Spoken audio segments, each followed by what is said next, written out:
မင်္ဂလာပါရှင်ဒီနေ့တော့မြမရွရမုတ်လေးတစ်မျိုးဖြစ်တဲ့မုတ်ပြားတက်လက်လေးကိုအိမ်မှာလှုပ်စားဖြစ်လို့အလွယ်လုံးနီးလေးကိုပြန်ပြီးတော့မျှဝေပေးလိုက်ပါရရှင်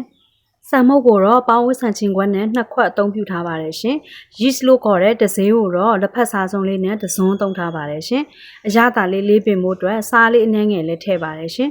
ရေကိုတော့ခုနကပေါင်းဝစ်ဆန်ချင်းခွက်နဲ့ပဲ3ခွက်တိတိထည့်ပါတယ်ရှင်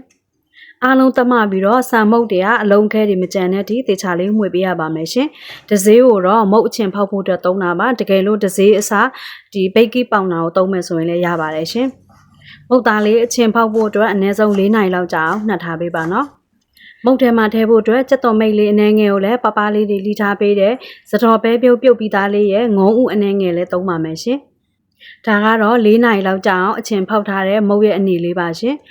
ဆန်မုတ်တွေကအောက်မှာအနေတိုင်းတက်တာမို့လို့မုတ်တစ်ခုလောက်ခံနေတိုင်းသူ့ကိုတမအောင်ပြန်ပြီးတော့မှွေပေးရပါမယ်ရှင်။အပူပေးထားတဲ့အိုးထဲမှာ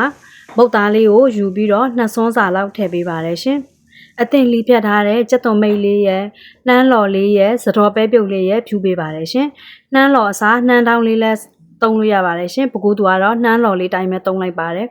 ။ပြီးရင်တော့မုတ်ရဲ့မျက်နှာပြင်လေးတွေအကွဲမနေအောင်လို့ဆိုပြီးတော့စီလေးနဲ့ငယ်ဆန်းပေးပါတယ်။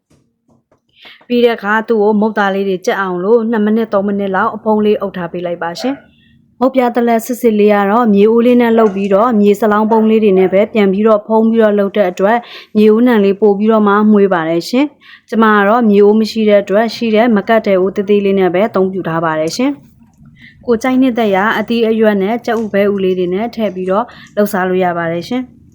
ကျမကတော့ကြက်သွန်မိတ်ရဲ့ငုံလေးရဲ့နှမ်းလော်ထားတာလေးရဲ့စားလေးအနှဲငယ်ဖြူပြီးတော့လဲလုပ်ပါတယ်ရှင်ဒီမုတ်ရဲ့မျက်နှာပြင်မှာပြားသက်လက်လိုမျိုးအပေါက်လေးတွေပါပြီးတော့ဒီပြားသက်လက်နဲ့တော်တော်လေးဆင်တူတာမို့လို့မုတ်ပြားသက်လက်လို့ခေါ်ကြတယ်လို့လည်းသိရပါတယ်ရှင်မုတ်ပြစ်စလက်လို့လည်းခေါ်ကြတယ်ဒီမုတ်လေးကိုမနက်စာပဲဖြစ်ဖြစ်နေ့ကနေ့လည်းအစာပြေပဲဖြစ်ဖြစ်စားလို့အရင်ကောင်းတဲ့မုတ်လေးပါရှင်အဆုံးထိကြည့်ပေးတဲ့အတွက်ကျေးဇူးပါ